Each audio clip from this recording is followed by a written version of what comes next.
tolong diverifikasi ya. Nah, Baik, Prof. Sepertinya masuk, mungkin ada yang beberapa belum join, saya ingatkan untuk join dulu.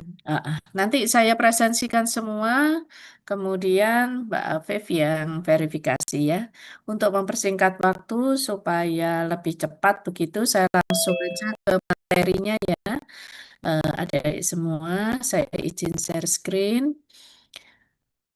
Jadi materi terakhir dari biofarmasetika itu adalah kita akan belajar banyak terkait penerapan konsep biofarmasetika dalam rancang bangun sediaan obat. Ya, ya. Apakah sudah tampak? Sudah, Prof. Oke, ya. Apa itu biofarmasetika? Barangkali semua sudah tahu ya bahwa ilmu biofarmasetika itu akan mempelajari studi yang ada hubungan antara sifat fisika kimia obat, sediaan obat terhadap absorpsi, ya. Dan terhadap absorpsi ini tentunya adalah keberadaan obat di dalam tubuh atau in vivo. Dalam konsep biofarmasetika, tujuannya itu adalah membuat sediaan obat yang aman, efektif, kemudian acceptable, artinya apa? Dapat diterima pasien, kemudian juga apa namanya yang kita harapkan bahwa sediaan itu adalah mempunyai kualitas yang baik, ya. Nah, adik-adik juga jangan lupa bahwa biofarmasetika itu gabungan dari beberapa ilmu yang ada di bawahnya, yaitu mulai dari ilmu formulasi, ya, kemudian farmakokinetika, farmakodinamika, itu sebenarnya secara langsung ini pasti ada kaitannya atau hubungannya, ya. Nah, saya ingatkan kembali bahwa bagaimanakah obat sampai ke dalam tubuh, ya.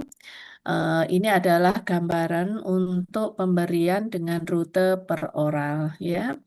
Jadi, dosis obat yang diberikan itu akan mengalami fase absorpsi, kemudian obat ada di dalam sirkulasi sistemik, maka obat ini akan didistribusikan ke seluruh tubuh termasuk jaringan. Ya, setelah obat masuk ke dalam jaringan, obat ini juga akan kembali ke dalam sirkulasi sistemik. Nah, tentunya nanti kalau obat di dalam sirkulasi sistemik itu bergantung pada afinitas atau kemampuan obat itu untuk berikatan, untuk melakukan interaksi, ya. Jadi kalau misalnya dia ketemu dengan organ pengeliminasi, maka obat itu akan langsung dimetabolisme maupun diekskresikan, ya. Kalau obat ini nanti akan ketemu dengan reseptor atau site of action, maka obat ini akan ke reseptornya, ya. Nah, organ apa Bu pengeliminasi yang tadi itu bisa hepar atau hati atau ginjal, ya. Nah, aspek yang ada di sini itu disebut farmakokinetika, yaitu kita akan mempelajari bagaimana obat itu diabsorpsi, didistribusikan di dalam tubuh, dan dieliminasi. Jangan lupa bahwa eliminasi itu terdiri dari metabolisme dan ekskresi. Ya. Nah, begitu obat sampai ke dalam reseptor, maka nanti akan menimbulkan efek farmakologi, ya, yaitu nanti obat akan memberikan respon klinik. Cuma harus hati-hati karena respon klinik yang kita harapkan itu adalah yang mempunyai efektivitas, ya, bukan toksisitas. Ya, bahkan juga bukan subterapeutik. Artinya Pak obat tidak mempunyai terapeutik, artinya apa? Tidak efektif, ya. Nah, kalau kita mempelajari bagaimana fenomena kadar obat di dalam tempat reseptornya, ya sampai dia menimbulkan efek farmakologi atau respon, ya, maka disinilah ilmunya adalah farmakodinamika. Ya, dulu disebut farmakologi, Bu. Sebenarnya farmakologi itu hanya mempelajari mekanisme obat dan reseptornya, ya. Tetapi kalau farmakodinamik lebih kuantitatif, ya, kita akan belajar bagaimana ikatan obat dengan reseptornya, apakah sifatnya lebih reversibel atau irreversibel, kan begitu. Nah, kalau kita lihat pada slide berikut. Nah, ini adalah kompartemen bagaimana obat itu didistribusikan. Barangkali adik-adik sudah tahu semua ya, bahwa kompartemen, jadi kalau kita lihat di gambar satu ini, obat hanya masuk ke dalam pembuluh darah, tidak kemana-mana. Ya. Nah, kalau dia masuk ke dalam pembuluh darah di sini, kemudian dia nanti dengan mekanisme transport transmembran baru masuk ya sedikit ke jaringan atau untuk memenuhi kebutuhan ya yang ada di dalam pembuluh darah, maka obat-obat yang sifatnya untuk kompartemen seperti ini, untuk hanya di dalam pembuluh darah atau intravaskular, umumnya obat-obat itu bersifat hidrofilik. Atau dengan kata lain, obat-obat ini banyak mengandung elektrolit, ya, karena sifatnya adalah hidrofilik. Contohnya apa, Bu? Ya, Ringer laktat, ya, infus Ringer laktat. Kemudian kita tahu ada infus apa namanya NaCl atau PZ ya 0,9% itu terdiri dari Na plus dan Cl-min itu hanya ada di dalam pembuluh darah atau intravaskular. Kita lihat distribusi berikutnya. Kalau dia sampai ke intravaskular dan ke antar sel intersisial, maka obat ini sifatnya adalah lebih ke arah hidrofilik, tetapi dia mempunyai karakter juga sedikit hidrofobik, sehingga bisa didistribusikan juga pada jaringan sekitarnya. Ya, ini contohnya adalah non-steroid anti-inflammatory drug NSAID. Kalau dia lebih hidrofobik dan sedikit hidrofilik, itu akan didistribusikan ke jaringan yang lebih dalam. Jadi bentuknya adalah seperti ini. Jadi dia bisa sampai mencapai ekstraseluler atau intraseluler. Tetapi kalau ini contohnya apa, Bu? Contohnya itu ada obat NSAID yang lebih hidrofobik itu contohnya adalah piracetam, piroxicam ya, tenoxicam. Nah, itu lebih ke arah hidrofobik ya.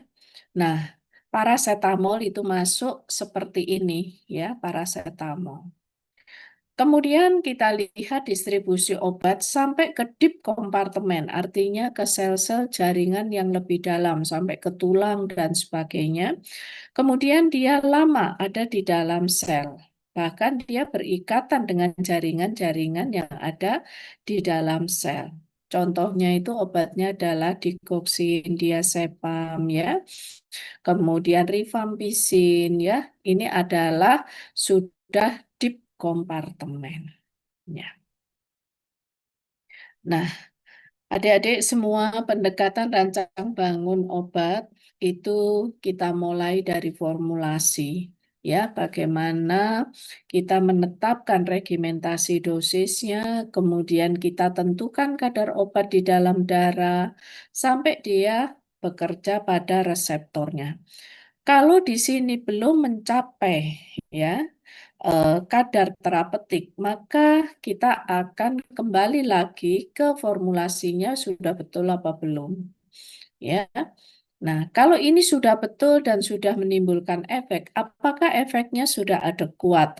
Kalau belum, maka kita kembali lagi ke daerah sini, yaitu kita akan mengubah atau kita akan melihat sebenarnya ada apa dengan farmakokinetika obat kok tidak menimbulkan efek. Jadi pendekatan drug design itu tidak mudah, ya. Oleh karena itu kadang-kadang satu obat saja membutuhkan puluhan tahun, ya. Satu senyawa obat itu membutuhkan puluhan tahun sampai menimbulkan efek yang dikehendaki dengan dosis yang tepat, ya. Nah, ternyata kalau kita lihat banyak faktor yang mempengaruhi rancang bangun sediaan obat. Yang pertama adalah pemilihan bahan baku obat. Barangkali adik-adik semua sudah tahu ya, bahwa bentuk dextro, levo, bentuk racemate ya, itu juga harus kita perhatikan. Jangan sampai kalau kita pada saat memformulasi sediaan salah ya, membeli bahan baku. Harusnya dextro itu ternyata yang dibeli levo ya. Kenapa? Karena bisa tidak efektif ya. Contohnya yang levo itu adalah levofloxacin ya, levo. Nah, dextrometorphan saja sekarang sudah ditarik ya.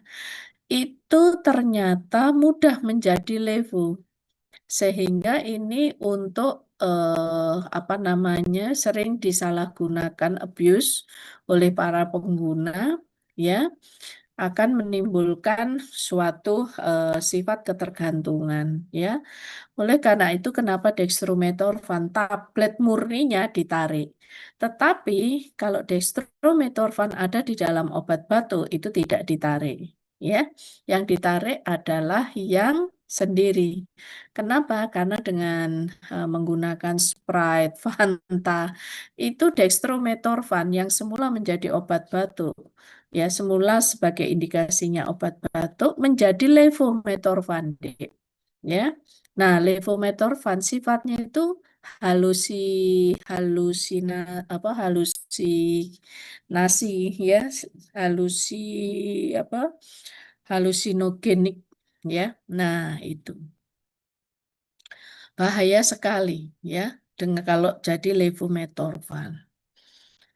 Bentuk rasemat itu campuran antara dextro dan levo ya. Kadang di sana kita harus betul-betul meneliti bahan bakunya sudah betul apa tidak. Karena kalau salah ya, kita beli bentuk dextro, ternyata yang diinginkan levo.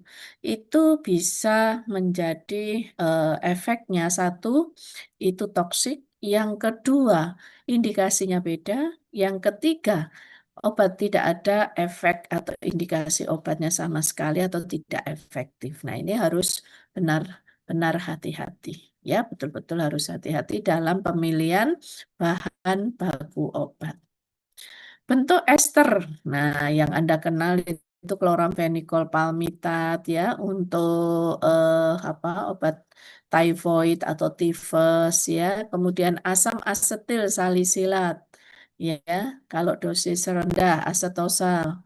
Kita jangan mengatakan aspirin ya, karena aspirin itu bentuk paten. Sekarang sudah habis masa berlakunya paten aspirin, sehingga kita harus kembali ke eh, nama generiknya yaitu asetosal atau asam asetil salisilat. Itu bentuknya ester ya, Dek, ya. Kemudian bentuk garam biasanya dipakai untuk sediaan-sediaan injeksi karena bentuk garam itu umumnya mudah larut. Asam basa lemah ataupun bentuk kompleks. Yang terkenal bentuk kompleks itu kompleks povidone iodin, yaitu untuk antiseptik, ya kan? Lah, obat-obat antiseptik yang biasa ada pada iliadin, betadin, lah itu kompleks ya di antara iodin dengan polimer. Sehingga nanti misalnya ada luka yang hanya superficial, maka kita akan mengoleskan atau kita akan meneteskan betadine kan gitu ya, sebagai antiseptik. Jangan lupa juga bentuk kristal, bentuk serbo amorf ya dan polimorfisme. Kenapa? Ini pun juga mempunyai karakter sifat fisika yang berbeda-beda. Titik leleh, titik lebur ya, itu akan pasti berbeda-beda ya. Nah, barangkali itu sudah dijelaskan di farmasi fisik. Aspek formulasi itu bergantung pada komposisi, macam, atau jenis obat. Jadi kadang-kadang kalau kita lihat sediaan obat, itu dalam satu tablet atau satu kapsul, itu bisa mengandung lebih dari 2 macam obat. Ya kan? Misalnya pada nama dagang, nama brand name atau nama dagangnya itu Dekolgen. Lah, itu bisa mengandung 4 sampai 5 macam obat ya. Nah, kemudian Bodrek. Nah, Anda bisa lihat sendiri itu jenis obatnya bisa lebih dari 1 ya. Komposisi atau banyaknya rasio ini harus punya rasio yang proporsional ya, Dik. Jangan sampai obatnya sangat sedikit, misalnya dosisnya mikrogram, tetapi eksipien yang digunakan itu sampai ribuan kali.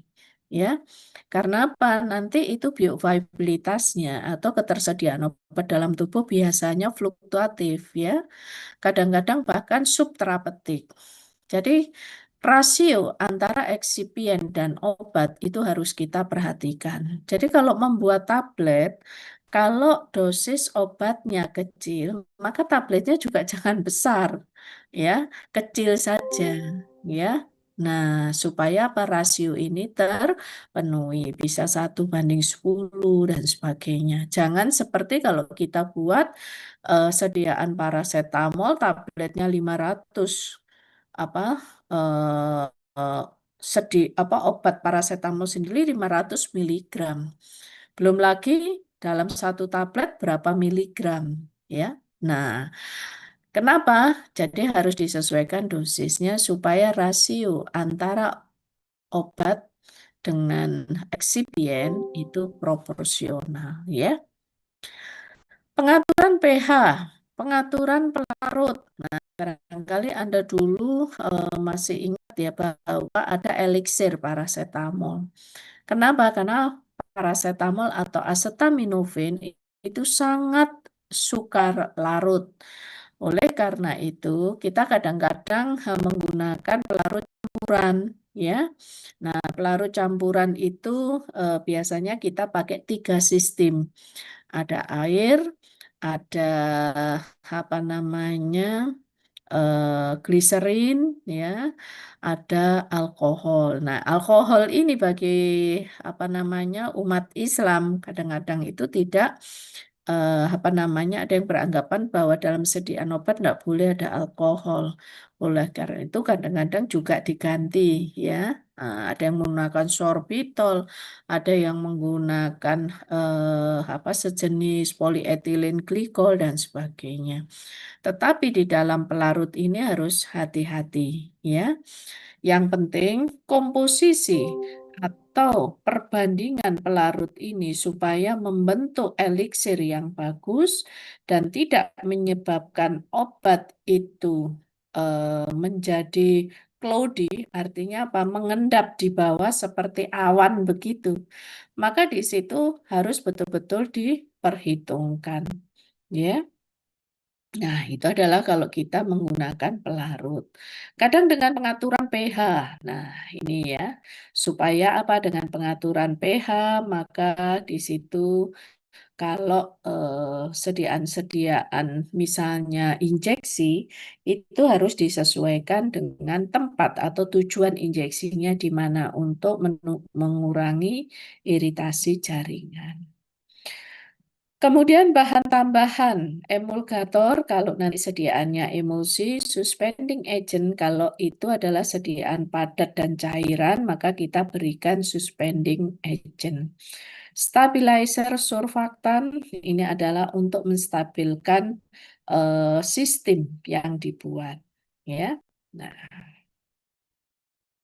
Nah, ini adalah gambaran ya tadi bagaimana kalau kita menggunakan bentuk atau bahan baku obat misalnya dari benzetimid itu adalah obat untuk Parkinson ya.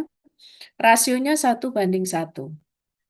Bentuk enantiomer levotimid yaitu bentuk levonya itu diinginkan. Begitu juga bentuk dextronya juga diinginkan.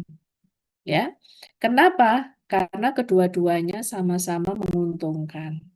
Ya, maka kalau dibuat sediaan benzetimid, biasanya rasio atau bentuk rasematnya kita gunakan yaitu levo dan dextro. Kalau kita lihat bentuk dextro, ternyata itu potensinya 10 kali dibanding bentuk yang levonya. Ya, nah ini salah satu keuntungan kenapa dibuat bentuk dextro. Bentuk levo nanti dilihat ya, apakah memang dari aspek farmakokinetik, farmakodinamik lebih unggul walaupun potensinya cuma 1, tetapi misalnya absorpsinya lebih mudah, ya, kemudian dia di dalam darah gampang berubah menjadi bentuk dextro sehingga potensinya 10 kalinya ya. Nanti tolong Anda lihat ya. Oke. Nah, adik-adik semua barangkali juga harus memperhatikan ya bahwa sekarang teori obat reseptor itu bukan lagi teori yang lama, yaitu gembok dan kunci, ya kan? Kalau dulu kita membuka pintu, maka di situ kunci harus pas dengan gemboknya, ya. Nah, dengan lubang kuncinya. Sekarang itu ikatan obat reseptor itu tidak harus bahwa yang bentuk ini harus menempel ke sini, yang ini bentuknya harus menempel ke sini, yang ini menempel ke sini, sehingga 100% tidak. Ya. Jadi, kalau kita lihat, untuk membuka gembok saja, kita tidak harus menggunakan kunci. Sekarang ini bisa menggunakan satu kawat atau satu peniti saja. Ya. Nah, barangkali Anda sudah tahu ya. Nah, itu bisa, tidak harus semua kena, kan begitu. Jadi teori obat reseptor sekarang ini berubah paradigmanya, yaitu berapa persen yang berikatan dengan reseptor yang bisa menimbulkan efek dengan perubahan sifat-sifat para farmakokinetik ataukah farmakodinamik disesuaikan dengan aktivitas intrinsik maupun laju turnover-nya. Ya. Nah, jadi tidak harus 100%, kadang cuma 1% saja sudah menimbulkan efek farmakologi. Ya. Nah, oke, saya lanjutkan. Nah, ini juga bentuk rasemat. Contohnya adalah obat hipertensi, yaitu verapamil. Ya, dia masuk ke dalam kalsium channel blocker. Jadi di sini obat yang akan menghambat ya lubang atau channel kalsium. Ya, kenapa dia dipilih bentuk rasemat? Ternyata bentuk dextro maupun levo mempunyai keuntungan yang besar. Bentuk levo itu ternyata 10 sampai 100 kali lebih poten dari bentuk dextronya. Tetapi bentuk dextro eliminasinya itu lebih cepat. Nah, ini keuntungan dua-duanya dari bentuk levo dan dextro. Bentuk dextro ternyata bioavailabilitasnya sangat besar. Artinya apa? Diabsorpsi cepat, ada di dalam sirkulasi sistemik lebih besar. Tetapi bentuk levo, kadar obat di dalam darah itu ternyata 4,5 kali bentuk levo. Jadi bentuk dextro juga punya keuntungan, bentuk levo punya keuntungan, sehingga mengapa verapamil kalau kita beli bahan baku itu adalah bentuk rasematnya. Ya. Nah, jadi ada dextro, ada levo. Nah, ini adalah gambaran, jadi ya, Yang saya katakan tadi, hati-hati dengan bentuk dextro dan levo. Kenapa? Ini strukturnya sama, kinidin sama kinina. Ya, kinidin sama kinin ya atau kinina. Itu sama persis strukturnya. Hanya saja kalau quinidin itu dia merupakan dia stereomer. Jadi dia rotasi untuk beberapa gugus fungsinya ke arah dextro ya. Nah, kinina itu ke arah levo. Tapi kinidin indikasinya obat aritmia jantung, tetapi kinina itu untuk obat anti malaria loh, Dek. Coba hati-hati, namanya kinidin dan kinin itu strukturnya sama. Ya, oleh karena itu, kalau dia menjadi bentuk dextro, artinya apa? Dia perputaran bidang polarisasinya itu ke kanan, ya. Dia sebagai aritmia jantung. Tapi kalau perputaran bidang polarisasinya ke kiri, dia anti malaria, ya. Nah, kemudian hemotropin untuk obat tetes mata, atropin ini juga sama bentuk rasematnya yang kita pilih. Iosiamin bentuk levonya yang ada di Buscopan ya. Skopolamin hati-hati di sana ada bentuk tropan ya biasanya kita pakai itu sediaan transdermal untuk antiemetik motion sickness ini biasanya ya kita tempelkan pada telinga ya ini sediaannya Scopoderm. Kemudian kalau bentuk-bentuk karbohidrat yang akan diabsorpsi maka kita harus pilih dextro ya karena absorpsi di dalam tubuh itu lebih baik bentuk dextro karbohidrat. Ya, kalau asam amino maka bentuk levonya yang akan diabsorpsi di dalam usus halus ya. Nah, ini harus diperhatikan. Jadi antara kinin dan kinidin kalau Anda lihat strukturnya persis. Hanya saja satu noleh ke kiri, satu nanti noleh ke atas atau ke kanan. Ya. Jadi kalau dilihat rumus kimianya Bu sama ya.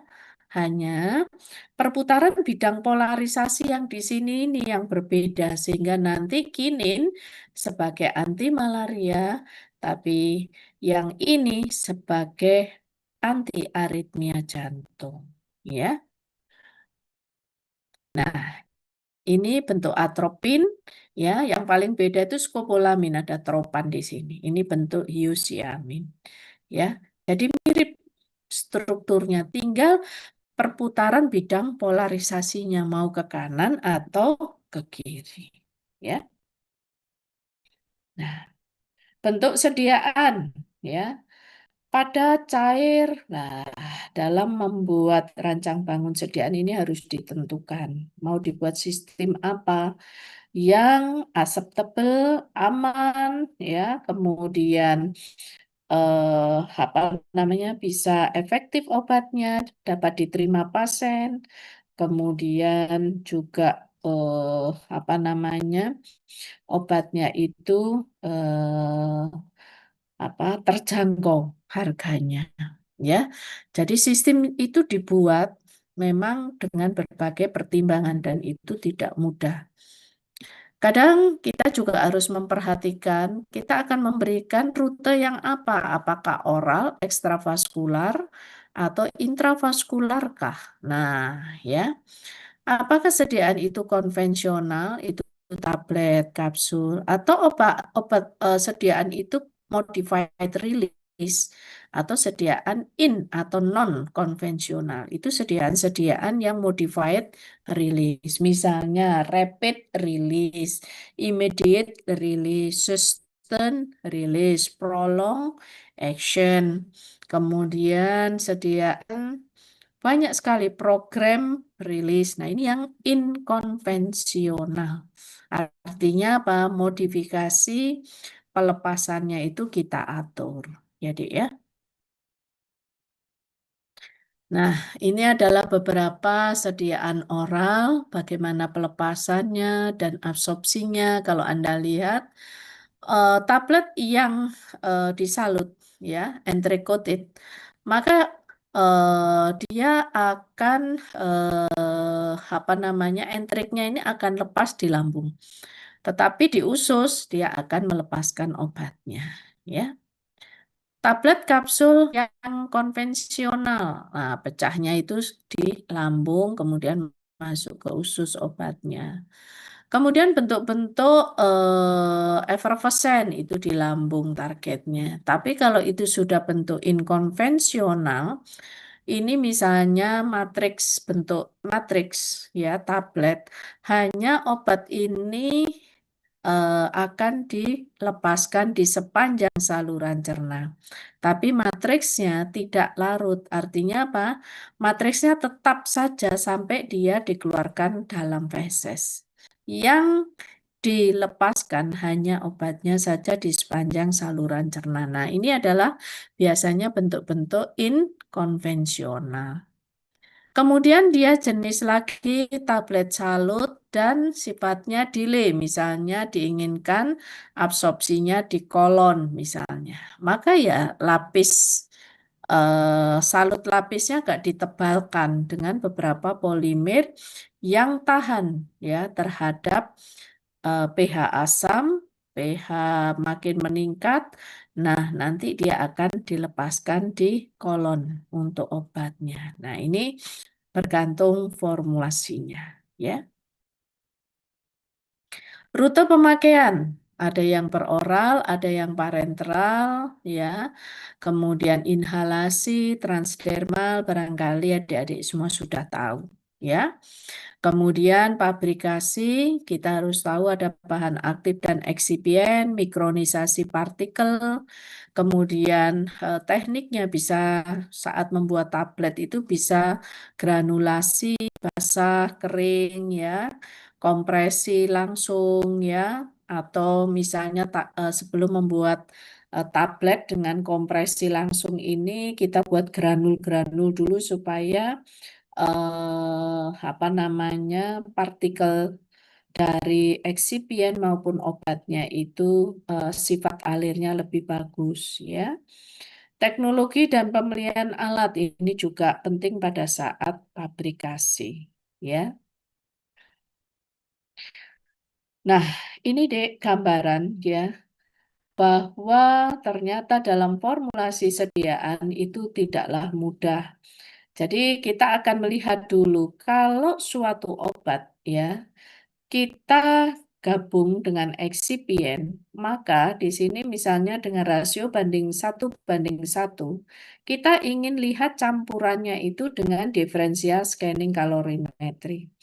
Kalau ada 2 peak ya, kalau ini misalnya ada 2 peak, berarti obat dan eksipien itu tidak berinteraksi. Tapi kalau cuma ada satu puncak kromatogramnya, ini kita harus melihat dulu ada interaksi atau tidak. Kalau tidak ada interaksi, eksipiannya kita rekomendasikan. Tapi kalau ada interaksi, kita akan melihat dulu dengan kromatografi lapis tipis untuk melihat degradasinya, ya. Apakah obat akan rusak karena hanya muncul satu puncak, itu berarti ada interaksi. Ya, apakah obatnya akan terurai? Ya, nah kalau iya kita pakai alternatif eksipien yang lain.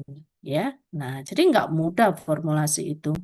Oleh karena itu syarat eksipien kadang-kadang itu dipersyaratkan harus inert kan begitu, tidak ada interaksi dengan obat dan sebagainya. Ya. Nah, barangkali ini kalian sudah dapat di mana? Di teknologi farmasi ya. Bahwa obat kita akan melihat ya karakteristik disolusi intrinsiknya. Jadi karakter pelarutan obat itu sendiri seperti apa. Kalau dia sukar larut, maka kita buat suspensi. Sediaannya bisa suppositoria atau sediaan topikal krim ya. Kalau disolusi intrinsiknya itu bagus ya, maka kita bisa membuat sediaan larutan. Kalau dibuat injeksi, kita atur tonisitasnya, kan gitu aja. Kalau disolusi intrinsiknya, karakternya menengah misalnya, maka karena dia agak sukar larut atau sukar larut, maka kita membuat kosolven. Boleh kan tadi eliksir kan dengan 3 pelarut campuran PEG, air, gliserin, sorbitol ya atau sorbitol. Nah, kita sesuaikan ya. Nah, kalau membuat larutan, kalau ini untuk injeksi, tonisitas harus diatur. Ya, di solusi intrinsik itu juga pengaruh dari pH sangat dominan, ya, Dek, ya. Oleh karena itu kita lihat pKa-nya dulu, ya. Nah, kemudian pengaruh pH ada hubungannya dengan kelarutan jenuhnya, ya. Nah, kemudian apakah kita akan menggunakan bentuk garam? Bisa bentuk garam, ya. Nah, kita lihat dulu kelarutan intrinsiknya. Bentuk garam kita masukkan kapsul, ya bisa, ya, untuk dibuat atau nanti apa namanya dibuat tablet atau bentuk sediaan lain tidak masalah, ya. Garam tapi saya ingin untuk injeksi, ya enggak masalah. Tapi yang diperhatikan adalah kelarutan jenuh, apakah betul-betul dia bisa larut, atur tonisitasnya, kemudian kita buat sediaan injeksi. Jadi kita harus memperhatikan stabilitas dari obatnya, stabilitas dari eksipiennya, ya. Sehingga di sini nanti ya kompatibilitas obat dengan eksipien itu sangat apa namanya dipertimbangkan. Jadi ya. Nah, ini sekarang kita lihat bagaimana rute pemberian, bioavailabilitas dan karakteristik secara umum. Jadi kalau kita lihat bentuk intravena ya jelas bioavailabilitasnya 100%. Kenapa? Karena semuanya langsung masuk dalam sirkulasi sistemik, tidak ada fase absorpsi. Karena obat langsung kita injeksikan intravena. Intramuskular ternyata bioavailabilitasnya antara 75 sampai 100%. Ini sering tidak disukai. Kenapa? Karena nyeri, ya. Sehingga kadang-kadang pasien itu kalau mau injeksi, pikir-pikir duluan begitu, ya. Nah, dan hati-hati penggunaan sejumlah volume, ya. Karena ini intramuskular, maka volumenya harus betul-betul kita perhatikan supaya apa obat nggak keluar lagi. Kapasitas penampungan sediaan di intramuskular itu sangat berpengaruh. Ya, begitu juga sukutan. Ya, kalau oral ini paling disenangi, tetapi pemberian per oral sering obat itu masuk ke dalam tubuh sirkulasi sistemik, kemudian dalam jumlah besar dia akan dimetabolisme sehingga kadarnya menjadi lebih sedikit, tidak efektif atau tidak mencapai indeks terapeutiknya. Itu harus hati-hati diperhatikan walaupun ini menyenangkan, tapi kalau ada first pass effect atau first pass metabolism, maka obat itu secara besar-besaran di metabolisme dari bentuk aktif menjadi tidak aktif, itu masalahnya. Sehingga kadang-kadang rute transdermal kalau ada first pass effect itu menjadi pilihan, ya. Nah, ini bisa dipakai untuk durasi yang lama. Inhalasi ini sering fluktuatif, ya. Untuk onset, durasinya, ya kadang-kadang itu kita harus melatih pasien itu untuk ya menggunakan sediaan inhalasi ini dengan baik, ya. Sediaan rektal juga demikian, ya Dek ya. Nah, kenapa? Karena cairan rektal itu sering cairan yang volumenya sedikit itu sering menimbulkan masalah disolusi obat, ya. Nah, tetapi sediaan rektal ini eh, efek first pass efeknya itu lebih kurang ya, lebih sedikit dibanding oral, ya, FPE-nya. Ya. Jadi kalau kita lihat ini adalah pemberian intravena langsung tinggi di dalam darah, kemudian menurun sesuai waktu eliminasinya. Ini biasanya yang hijau ini adalah sediaan intramuskular, ini adalah sediaan subkutan, dan ini adalah sediaan oral. Ya, jadi mencapai puncaknya untuk sediaan oral itu butuh waktu. Tetapi kalau kita lihat intramuskular memang lebih cepat, ya. Subkutan onsetnya atau Tmax-nya itu lebih apa namanya lambat dibanding IM, ya. Oke. Nah, ini adalah gambaran bahwa kalau obat itu waktu paruhnya semakin besar, semakin panjang, obat itu akan lama di dalam tubuh. Maka gambaran akumulasi obat seperti ini dan hati-hati timbul efek akumulasi obat. Karena kalau T setengah lebih panjang, maka kita juga frekuensi pemberian obat harus diturunkan. Ya. Nah, ini adalah gambaran eliminasi dari obat. Jadi kalau kita lihat ini eliminasinya cepat ya, maka dia ada di sini. Kalau eliminasinya itu lambat, maka di sini sampai mencapai 0 ya, kadar di dalam darah steady state ya, maka di sini bisa mencapai maksimal karena eliminasinya apa namanya prosen ya kadar di dalam plasmanya itu sangat rendah. Artinya apa? Banyak akumulasi, sedikit dieliminasi ya. Nah, ini adalah gambaran bahwa kalau kita membuat kurva kadar obat di dalam darah versus waktu, maka kurva ini tidak boleh melebihi kadar minimum toxic concentration. Kenapa? Ini menimbulkan efek toksik yang merah sama yang biru. Ya. Jadi kalau kita membuat formulasi obat C dan A ini bahaya. Kenapa? Karena ini timbul efek toksik. Sedangkan yang ini dilihat dulu ya, minimum effective concentration-nya gimana? Nah, misalnya diletakkan di sini, maka ini yang menimbulkan efek. Ya, enggak masalah. Jadi harus dilihat indeks terapeutiknya, ya, indeks terapeutik obatnya. Nah, ini kalau dosis ganda, ya. Jadi kalau regimen A dengan regimen B, ya, kita yang melihat seperti ini regimen B itu melebihi efek toksik, ya. Nah, ini toksik ini. Ini adalah indeks terapeutiknya. Dan regimen A jangan sampai melebihi juga terus naik, ini nggak boleh. Ya, oleh karena itu harus betul-betul diperhatikan kadar obat di dalam darah versus waktu, ya. Nah, sekarang ke dapar ya, Dik. Dapar itu sebenarnya yang Anda kenal selama ini itu ada dapar in vitro dalam formulasi. Bagaimana dapar in vivo di dalam tubuh? Itu sebenarnya kalau per definisi sama. Dapar itu adalah campuran senyawa kalau di dalam tubuh yang ada di dalam tubuh. Ya.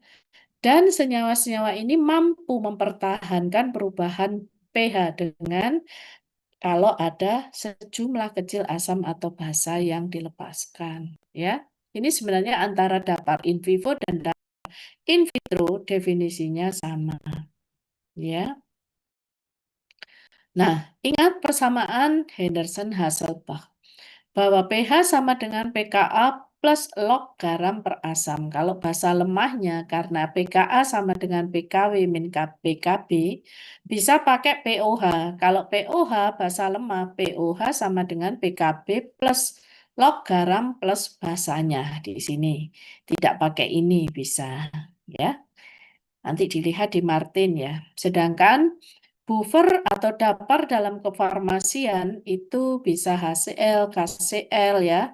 Perhatikan pH-nya deh. Kalau Anda sering pakai yang fosfat ya, kalau saya lihat dalam formulasi. Ya, karena dia ada 3 titik.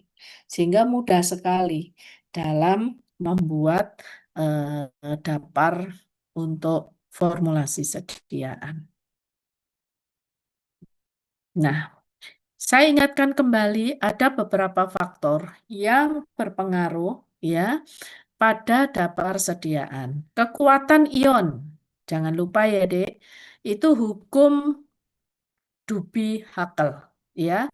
Koefisien aktivitas itu sangat berpengaruh. Begitu juga suhu, pengenceran, dan kapasitas dapar yang dihitung dari perbandingan asam lemah dengan garamnya atau basa lemah dengan garamnya. Ya. Nah, ini lihat di Martin kapasitas dapar biasanya kita simbolkan BC atau beta. Ya.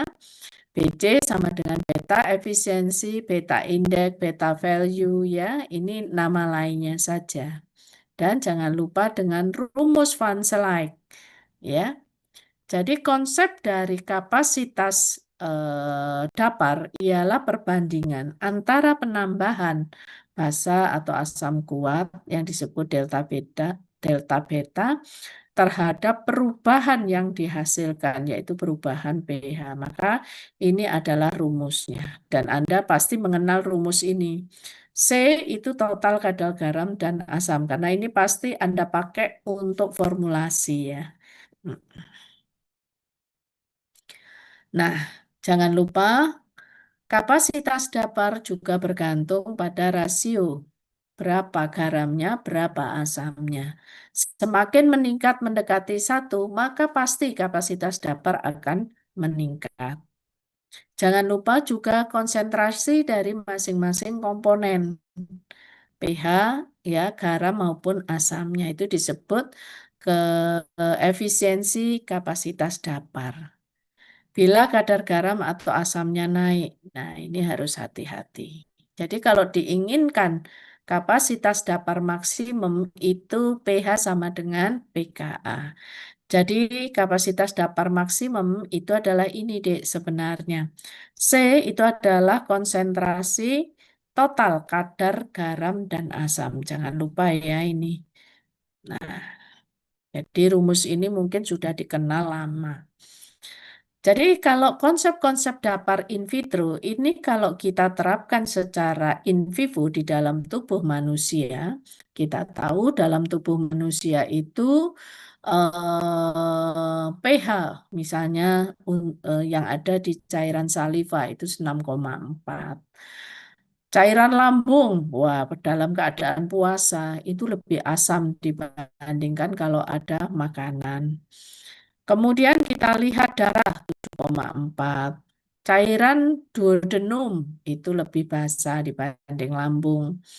Usus lebih basah ya. Cairan eh, apa namanya air mata 7,4. Urin 5,7 ya 5,8. Nah, ini eh, perlu diketahui adik-adik semua ya sehingga nanti dalam memformulasi obat tetes mata perhatikan ya, obat tetes mata ya.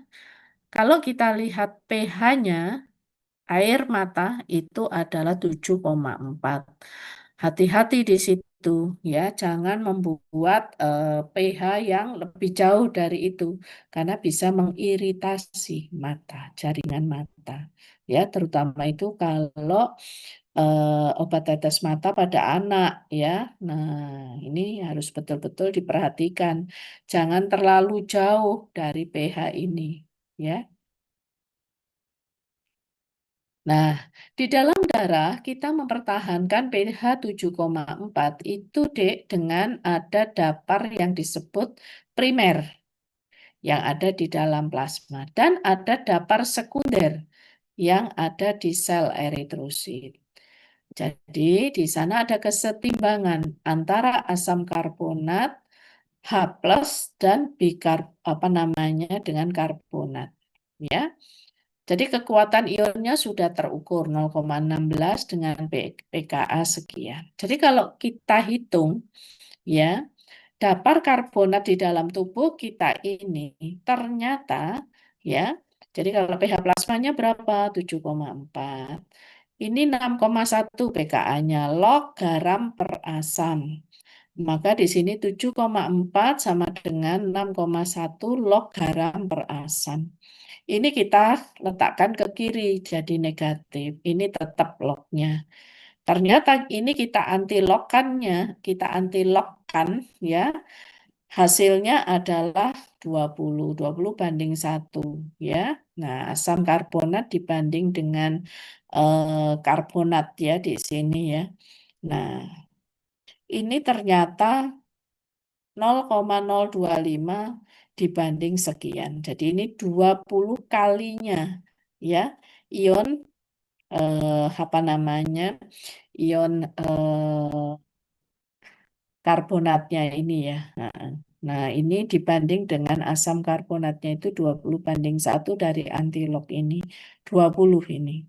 Maka itu sama dengan 20 banding 1. Berarti ini garam dibanding asamnya. Jadi kalau kita lihat, kita ukur, itu memang 20 banding 1. Jadi sangat kecil sekali. Ya. Dan pH-nya itu kita lihat ya, rentangnya juga sangat sempit ya, Dik ya. Jadi selain karbonat juga ada protein di dalam darah. Jadi kalau misalnya pada pasien diabetes mellitus, itu pH-nya bisa di bawah 7. Ini kondisi yang sangat serius. Maka dia mengalami apa yang disebut asidosis metabolik. Ya. Nah, ini menunjukkan bahwa dapar di dalam tubuh itu memberikan sinyal ya bahwa ada abnormalitas di dalam tubuh ya.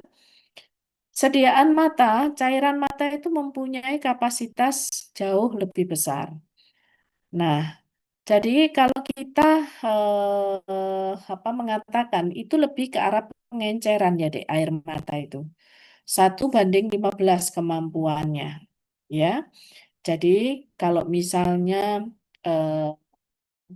ada cairan ya kita teteskan rasanya itu pH-nya asam, maka air mata pasti akan keluar ya. Ini kita istilahkan sebagai dilution value. Kita tidak mengatakan kapasitas dapar, tetapi nilai pengencerannya itu kemampuan air mata cuma 1:15. Oleh karena itu, kalau jauh dari pH 7,4, maka nanti jaringan mata itu bisa rusak karena kemampuannya mengencerkan cuma 1:15. Jadi kalau misalnya ada benda yang masuk ke dalam mata, maka pasti cairan mata itu akan memberikan respon dikeluarkan. Supaya apa? Ya, debu atau kotoran yang ada di mata itu segera dikeluarkan melalui dilution value ini ya. Nah, jadi kalau untuk sediaan mata ya, air mata ini lebih ke arah dilution value tapi bukan kapasitas dapar ya. Nah, sekarang kita lihat bagaimana hubungan kapasitas dapar dengan efek iritasi jaringan. Jadi kalau ada perbedaan yang besar, itu memang akan menyebabkan iritasi, baik itu obat tetes mata, salep mata, injeksi, atau obat-obat topikal. Ya, itu akan memberikan rasa nyeri, ya. Nah, bagaimana cara mengatasinya untuk meminimalkan ini ada perbedaan besar pH sediaan dan pH jaringan, maka di situ kita turunkan ya kapasitas dapar dari formulasi sediaan agar dapat misalnya kalau obat tetes mata ini mudah diencerkan oleh air mata sehingga kapasitas daparnya kita turunkan. Kalau kapasitas dapar itu semakin kuat, maka pertahanan terhadap mempertahankan pH itu semakin besar ya. Makanya di dalam formulasi ini ada nilai maksimalnya tadi kapasitas dapar. Ya, bisa kita turunkan supaya mudah diencerkan, tidak terjadi nyeri atau iritasi pada jaringan. Kita bisa menggunakan volume pemakaian juga sesedikit mungkin supaya apa? Misalnya pada saat diinjeksikan ke intravena nyeri, ya sering kadang-kadang nggak kuat pasiennya. Maka di situ perlahan-lahan diinjeksikan, jangan langsung jret volumenya dimasukkan, tapi perlahan-lahan supaya darah bisa mengencerkan, tidak terjadi nyeri pada jaringan tempat injeksi. Jadi kita pakai IV bolus pelan. Nah, itu namanya. Ya, sehingga cairan fisiologik ini bisa mengencerkan lebih dahulu. Sehingga kalau untuk sediaan injeksi sering deh tidak kita dapar atau kita dapar dengan kapasitas yang sangat rendah supaya apa cairan fisiologik bisa mengencerkan supaya tidak terjadi nyeri atau iritasi. Kalau kapasitasnya sangat besar, nggak mampu ya. Dalam formulasi itu kemampuannya tinggi sehingga kadang-kadang terjadi iritasi. Nah, ini harus diperhatikan. Makanya sediaan injeksi sering tidak didapar atau didapar dengan kapasitas yang rendah atau sangat rendah. Itu yang perlu diperhatikan, ya. Nah, sekarang bagaimana kita mengkompromikan antara dapar, sediaan, stabilitas obat, dan efek terapinya.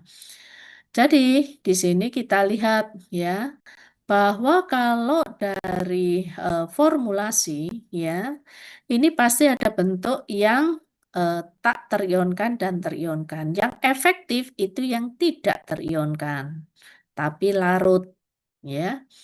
Kemudian pH stabilitas obat ini sebisa mungkin kita sesuaikan ya untuk stabilitas obat dengan cairan tubuh bisa kita kompromikan. Jadi misalnya obat pilokarpin tetes mata, PKB-nya sekian pada suhu 25.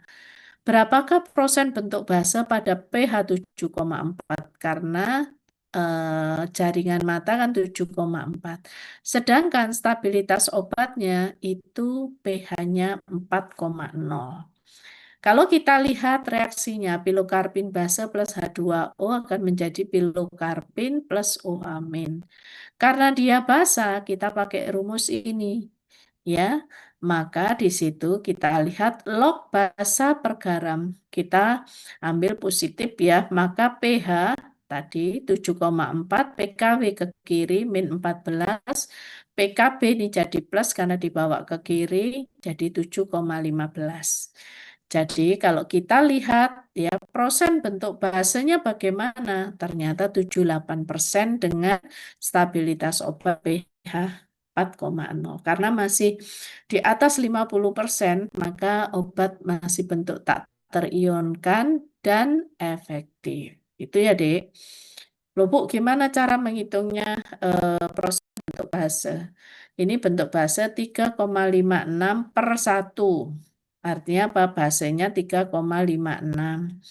Kemudian garamnya 1, ya kan? Berarti 1 plus 3,56 kali 100% ternyata masih ada 78% bentuk tak terionkan yang efektif, ya. Nah, ini caranya menghitung seperti itu.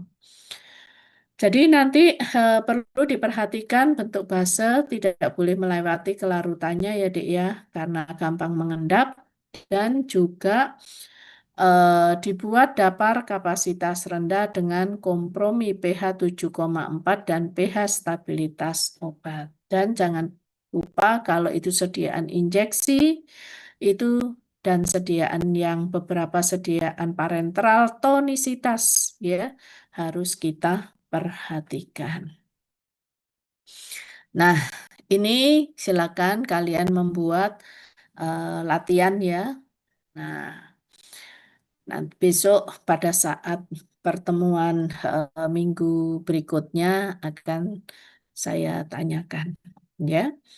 Nah, tolong dikumpulkan di KBK Farklin ya, Dek ya, untuk latihan soal ini sehingga nanti ada tambahan untuk penilaian pada saat UAS ya.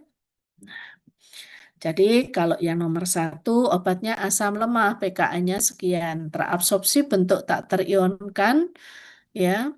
Berapa persen sekarang kalau pH-nya 1,2, satunya di usus halus. Sekarang kalau obatnya basa lemah, prosen terabsorpsi banyak di mana? Kan gitu. Kemudian pasta gigi yang mengandung baking soda. Tujuannya untuk apa itu sebenarnya? Nah, itu yang harus adik-adik apa cari ya sebagai latihan ya. Oke, Mbak Afif, tolong nanti kelompok ini tugasnya dikumpulkan di apa di map saya ya yang ada di lantai 4 KPK Farkrim. Saya rasa mungkin cukup itu. Silakan kalau masih ada pertanyaan dari adik-adik semua. Mohon maaf, Prof, izin tanya. Ya, Mbak Afif. Untuk pengumpulan tugasnya itu berarti sebelum TM berikutnya ya, berarti maksimal Iya, Jumat gitu. Apa? nggih, Jumat aja Ya, dikumpulkan. Iya, baik. untuk tambahan Sip. nilai Mbak Afif, sering biovar itu jatuh. Sehingga kemarin ada pertanyaan, Bu, komposisinya bagaimana untuk penilaian?